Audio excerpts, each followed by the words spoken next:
Hi, and thank you for joining us right here at Healthcare Talk. My name is Todd Hartley, and I'm joined by Scott Scrowcroft from the Scott Treatment. Hi, Scott. Good morning, and how are you today, Todd? I'm doing well. I'm excited to finally get an opportunity to talk with you about, all things social and healthcare and how they kind of come together. And we've got a great list of information for the audience. If any of you want to submit in a question, by all means, please do through the events page, and we'll get to those questions to tease where we're headed. Kind of want to give you a roadmap, right? So we're going to be setting up a path for you today to give you a really good comprehensive overview on some related stories in healthcare and social and how they intersect together. So we're going to be talking about content, right? And how distribution, you know the saying content is king, but we're also going to show you how distribution really trumps content and really makes content go to the next level. We're also going to talk about employees inside of your hospital, your medical facility, maybe your surgical center, or even your doctor's office, the employees being your best brand advocates. I'm going to give you some tips. There's also social media talking points, and these are like different people at the hospital and the way that they interact socially. And the reason this is going to be set up that way is coming right after that, we're going to get into a quick conversation about updating your blog content. How regularly should you be doing that? And I have some definite thoughts on it. I'm sure Scott does. And then we're going to reach into our bag of tricks, and we're going to talk to you about the 12 tips for optimizing your hospital's YouTube videos, which, YouTube is the second most used search engine and the #1 social network. And, most people don't recognize it that way, but we're going to show you how to leverage it for your hospital or your medical practice, and then followed by 5 steps to control your online reputation. Reputation management is vital. We're going to get into that conversation, and it's going to happen right here on Healthcare Talk. So Scott Scrowcroft in Seattle, you're getting dumped with rain. We are here in Phoenix. Content is king. Distribution really trumps it. What do you think of when you read this article out of Healthcare Communications? I thought it was so insightful because at the end of the day, it doesn't matter about the content if you don't have an audience. Maybe that's all that needs to be said to kind of sum it up. But I've got Right. more thoughts on it too. So, my first job in the media was on the worst station in Phoenix. It was so bad that not only did it not have any ratings, but it didn't even attempt to pay for the ratings subscription. And we were doing great shows. We all got hired by the bigger stations and went on and had great careers. And so we had great content, but we had no distribution. So you can't have one without the other. And when we're doing our campaigns, what we like to do, because we're a video marketing agency, is we also like to help assist that client in finding out what are the right distribution networks. And if let's just take an example like breast cancer, because we happen to do a lot in the cancer field, you have to make sure that you have a distribution partners that have larger audiences than you. Make sense, Scott? Absolutely. So what we're doing is with the breast cancer campaign, and one of the reasons it went to 6.3 million video views in year 1 is we made sure that we were doing content with the biggest names in cancer and that we were giving the content back. So you got to remember that when you give the content to people, or like when you and I are doing interviews together, we are distributing that information to our audiences. So that's how the distribution expands your marketing. What else did you see in this article that you thought was interesting? Well, I never understood. I hit my head against the wall trying to figure out what social media was all about, and then it all came clear to me one day when I saw a picture and heard the phrase. It's the network of networks, and there were, people. The picture showed, essentially illustrated that. And when you think of how, it's not one transaction actually results in hundreds, thousands, maybe tens of thousands of contacts or potential contacts with their network people downstream, and then you have networks of networks. No wonder it's distribution that absolutely can trump content. You need probably you need pretty good content first. There are those who say appearances are everything. I don't believe that. But man, get your distribution in order, and then that's the way to secure your place. And one of the best ways to get your distribution in order is to be first, or one of the first, wouldn't you say, Right. Todd? Yeah, yeah. If that opportunity arises, right, and it's a rare opportunity, you want to be a pioneer, right? You want to be the first to claim territory. But if that isn't possible, and in most cases, most people watching this right now, that won't be the case. So what we want to do is we want to say always who's got a larger audience that's a friend in this space that thinks like we do, and we can create content with them or create content for them. So for Breast Cancer Answers, we went through Facebook and Twitter and Google Plus, and we looked around and said, who's the biggest thought leaders in breast, right? And then how do we develop partnerships with them so when we're done creating the content, they can push that content out to their audience. And when you do that, you've effectively developed your own distribution network. Our Breast Cancer Answers distribution network reaches over 7 million patients in the digital social space, and traditionally people have used, or traditionally like a PR or marketing teams inside of hospitals have used the television and radio to get their brand out, or magazines. But when you start to look at how effective or affordably efficient it is to use social, it's an absolute game changer. So we'll get into some of that later on, but you can effectively target people on YouTube, very specific, by a geographic area, by zip code, and also by demographics at about 11 to 15 cents per 30-second video view. And once you start to think about how inexpensive that is compared to traditional media where you're broadcasting to a huge group of people and you're paying one bulk rate and you don't even know if you're hitting your target, they're not even in the same ballpark. You know, this is so complex and so subtle. You network with the big boys so that your authority level is up and that you are the go-to organization in the eyes of Google in this example. But then, you know, you can be, if you think about it, most of the people listening to us don't have a national audience, they're local. And, you know, we're still in those days where if you really grab local, you can be probably first in line because so few healthcare organizations have really got it when it comes to social media. Right, right. So you can have the best of both worlds. That's a really good point. You know, we've been talking about breast cancer, and I know I'm seeing a ton of new people joining us right now. We've got a variety of news happening in healthcare and social that we're going to talk about today, and so, Scott, when we got started with Breast Cancer Answers on Google Plus, and we started seeing a quick growth, I was working with one of the largest, if not the largest, breast cancer patient awareness group. Their middle initial is G, and you could probably figure out who they are. And as I was advising them on, you guys got to get on Google Plus right now because it's a ripe opportunity to claim your digital territory. They made it clear to me, their social media guru, that well, you know, our audience just aren't there, and so there's no need for us. Really, what the marketing guru was telling me is they were too content or too lazy to forge on and be pioneers in a new social network. But the reality is, I gave up trying to convince them because I have my own breast cancer awareness campaign. I surrendered to them. I let them be right, and since then we've grown and we've taken their thought leadership and we've claimed their territory, and now we're at 700,000 followers, and it could have been theirs.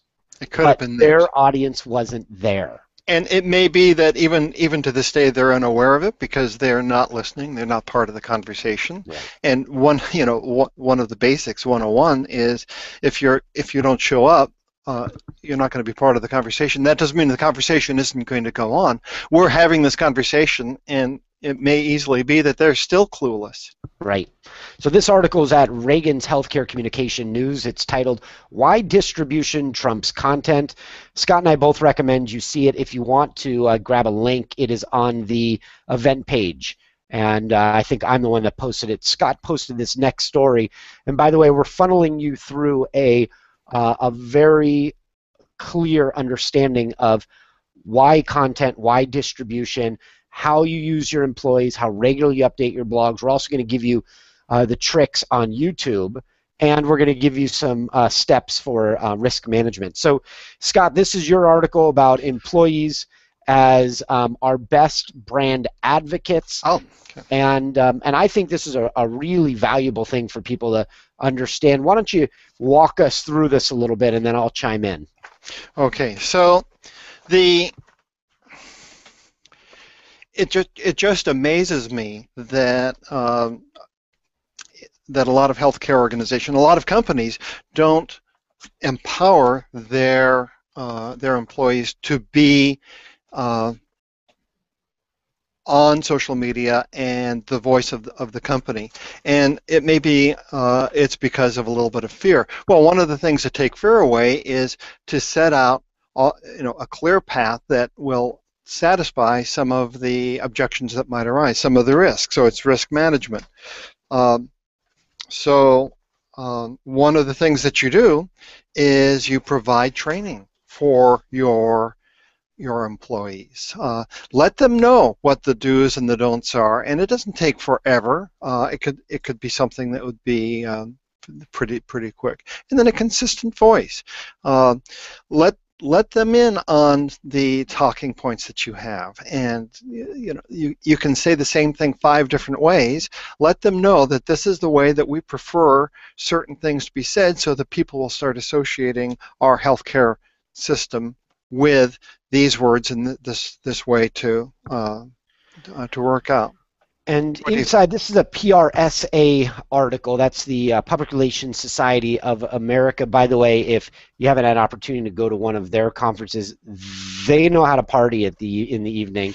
And I'm just saying, and because they're social, these people by nature. So there's a mention here of Kaiser Permanente and the integrated managed care consortium, and what they've done, the architecture that they've built to make sure that their communicators of their 8 regions of the medical group speak in a very consistent and organized voice and manner. You can do this effectively. You've got people that are already out there speaking on behalf of your hospital or your medical practice or your device manufacturer. They're your KOLs, your key opinion leaders. One of our clients does a speaker training. They bring all their speakers to one location and run them through a series of seminars and then breakouts where they teach them the talking points to make sure that when they're on podiums elsewhere or when they're in social, they're able to talk with a very consistent voice on behalf of the hospital or medical practice or device manufacturer. So make sure you have that same type of strategy in place, because it'll really help you, especially as we're getting through this conversation. Scott and I, once you've done the training, and Scott, have we forgotten anything in this article before I bounce to the next one? Well, it's that there are, you don't have to involve all of your employees, but there are going to be a certain percentage who naturally take to social media like a duck takes to water. So they can actually bring expertise that is latent in them to bear as well. And also, when you employ social media properly, then you're cutting down the silos that are within your organization. Departments talk to each other, and that can only be good for your organization. It's a really good point, man. I'm glad you brought it up. One of our clients, we built a studio inside of their PR or marketing office, and really it was this big, right?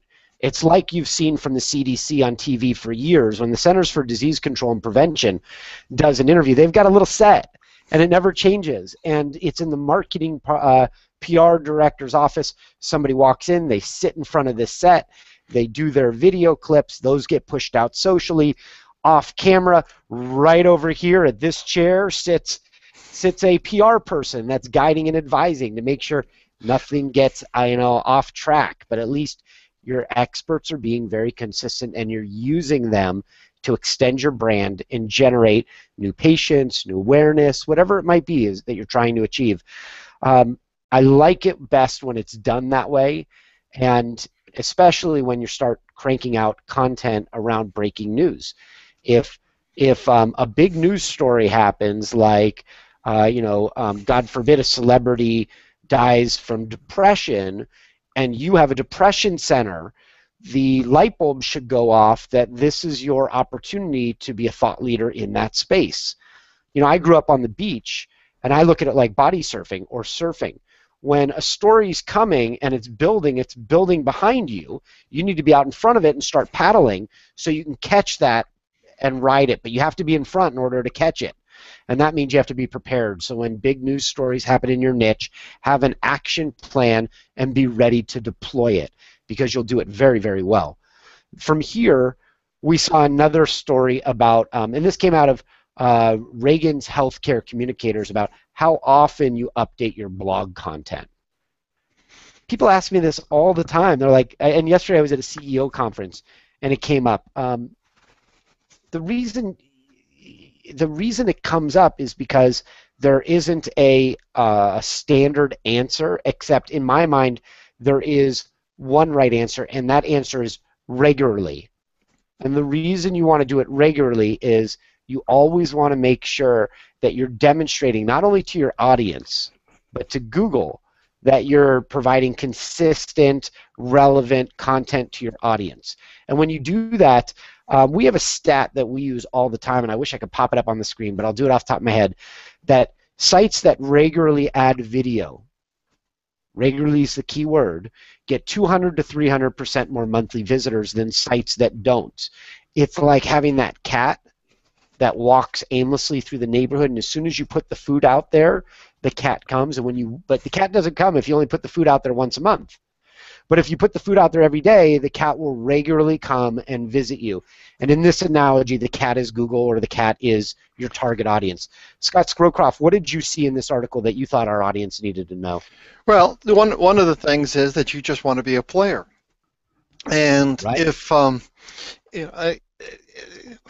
I mean, this is very frustrating, because you can write something and you can point to probably other articles that have been written about it that say just the same thing, maybe even better than what you have, and yet there's such a churn. People are looking for information just in time, so they're going to be looking for that information, and if you don't provide it, they'll find it someplace else. But if they're going to find your information, it's going to be because you've put it out recently, you've put your own spin on it, it's got a little bit of glow to it, it's glowing maybe very brightly, and they'll come find you. You put that information out and then just let it sit on the shelf and do nothing else, your light is just going to get dimmer and dimmer and dimmer, and eventually you're going to be irrelevant in terms of the eyes of Google. You're putting that out as much for Google as you are for your customers, because Google is the connective tissue. It's the it's the lightning rod that connects you to your potential customer or whomever it is that you're trying to reach. Yeah, it's well said. It's the connective tissue, and so we see this time and again. The amazing Kathy Brown hosts this Hangout on air consistently for a reason. So make sure you're doing it consistently, and you'll benefit also. We started Take Yoga Now a year ago, and my wife is a yoga instructor, and so we wanted to leverage some of our expertise to help people with, our digital marketing expertise to help people around the world and give them access to free yoga. And so we produce and post yoga classes, and we put it for free out on Google+. We're at 300,000 followers as of today, and that's because there's consistent content. The breast cancer campaign, consistent content every day, a new video, and those videos helped us generate 700,000 followers very, very quickly. So think consistently, think informative, because you have to have value. If the content isn't valuable, nobody will come back for more, and it makes your jobs considerably easier when you tap into an audience that likes that information and knows that it's going to be there, and it'll be there regularly. So the consistency is the tiebreaker. You want to get in front of your competition. that's how to do it. Yep, that's right. All right, 12 tips for optimizing your hospital's YouTube videos. Now, uh, why is this? Look, hey Todd, we're talking about social. Scott, what are you guys doing? Why video? YouTube's the #1 social media network. Hard to believe, right? Most people think Facebook, but YouTube just blew past them. So if you're not thinking socially with YouTube, you're not leveraging the tool to its full potential. YouTube is also the #2 most search engine after Google. So you have two really cool plays here with YouTube, and it's also the most engaging. So there are 12 tips for optimizing your hospital's YouTube channel. You can see that on Reagan's Healthcare Communication News.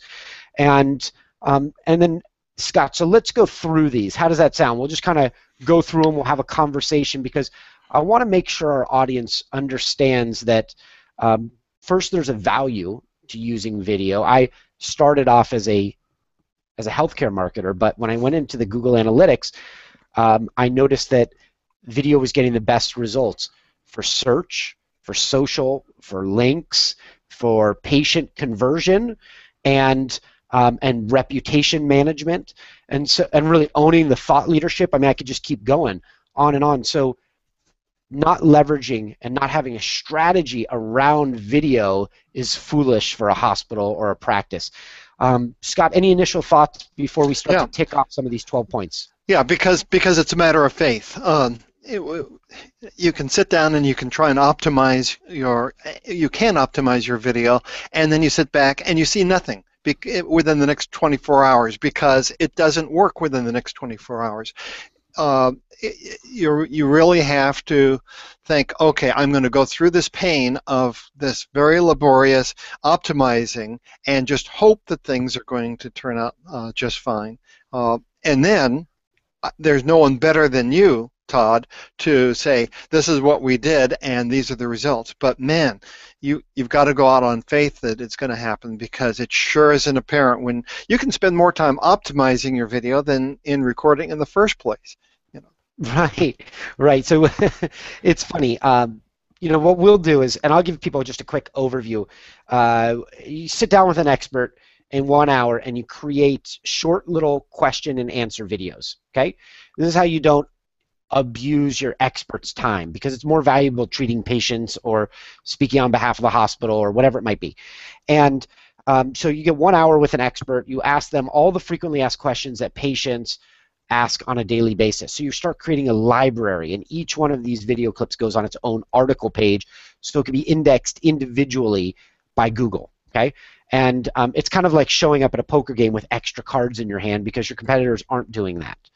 Now, as you go through that process, 2 minutes, 3-minute video clips. Scott Scrowcroft does that very, very well. He calls it the Scott treatment because it takes these really big thoughts, boils them down into something that allows the audience to digest it. So make sure that you get your experts in 2 to 3 minute clips, very specific questions. We say here, if it takes us 3 hours or 4 hours to produce one video that's 2 to 3 minutes long, make sure you spend at least 15 minutes writing the title, because the title has to have not only search elements, it's got to be attractive to Google, but it's also got to be compelling to somebody to click on it when they get into Google. Yes, Scott? Well, I mean, 66 characters is what the article suggests, and it then says, be sure in those 66 characters you include your branding at the end, and maybe the use of the word video is okay, and other sorts of things. 15 minutes if you're skilled. Yeah, coming up with a title.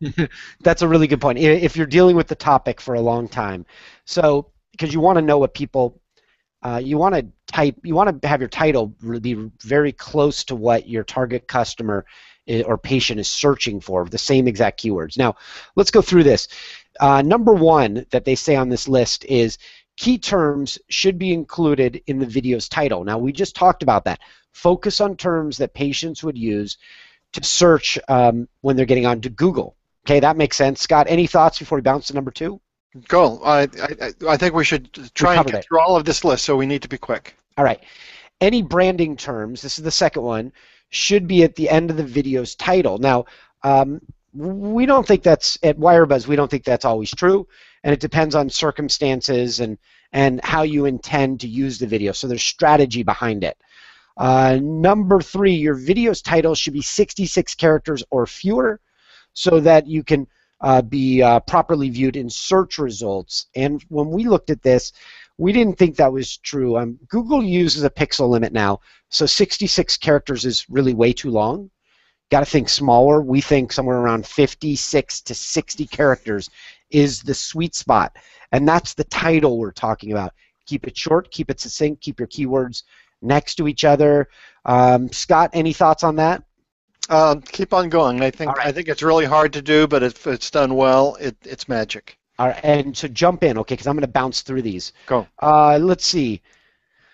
Number 4, sometimes it helps if the word video is in the title. You know what? I agree. That's a good one. Sometimes it does, sometimes it doesn't.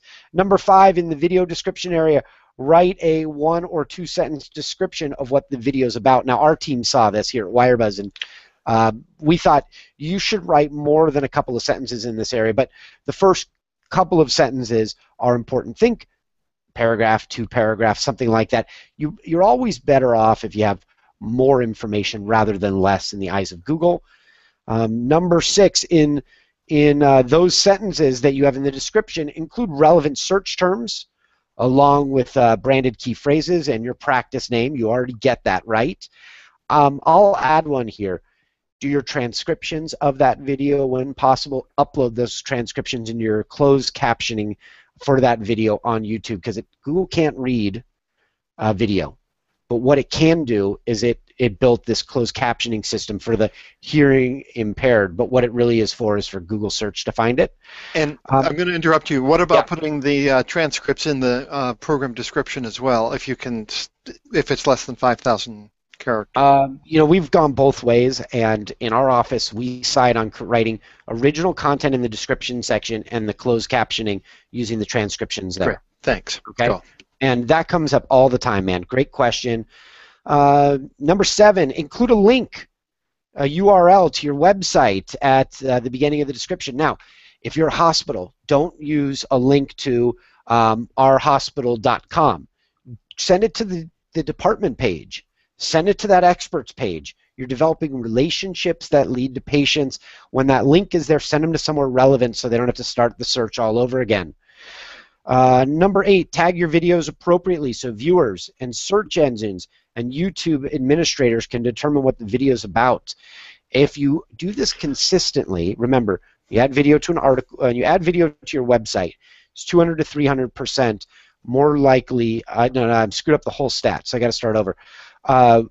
When you regularly add video to your site, and the keyword is regularly, you get 200 to 300 more monthly unique visitors than when you don't use video regularly. So when you add the right tags, you're also tipping off the YouTube administrators that this is a consistent thing that you're doing. In many of our campaigns, YouTube is pushing extra views to us because we're consistent thought leaders creating content. So tag appropriately and make sure you're also tagging for YouTube administrators in mind. Key phrases is number 9, should go in quotation marks when using the tags. Yeah, that's kind of basic. Transcribe your videos, like we mentioned, it helps with the SEO. Number 11 is, you can use annotations like it pops up on the screen. It says, learn more about MRIs. You can do that, but don't overuse it. And when people click on it, it can take them to your website. And then number 12 is don't overuse the annotations. And that's kind of the big picture on this article out of Reagan's Healthcare Communicators, 12 tips for optimizing your hospital's YouTube videos. Scott Scrowcroft, what did I miss? Well, you didn't miss anything. One of the things I have a question about are tags, because I never know exactly what the right tags are. Is the tag just talking about who you are, or is it specific only for that video? Mm-hmm. If you could just spend a moment or two to describe what a tag is. All right, so I would do both to answer your question. So let's say we're talking breast cancer, because that's the example we've used throughout this conversation. Breast cancer is a tag, right? If your hospital is a tag. if you have one doctor that's a rock star that's doing a bulk of your videos, that doctor's name is a tag, right? If the video is about mastectomy, tag it. Okay. If the video is about post-operative care, tag it. Now, Google will see these tags. Will actual viewers see the tags, or is that Yeah, in fact, this? viewers can navigate through tags. Okay, great. Okay, Thanks. cool. That all helped. Now, I forgot to. I'm going to go. I know people are submitting questions, and I totally forgot about this. Okay, so I will look at the questions while Scott tells us about 5 steps to control your online reputation. And Scott, I'll jump in with you in just a second.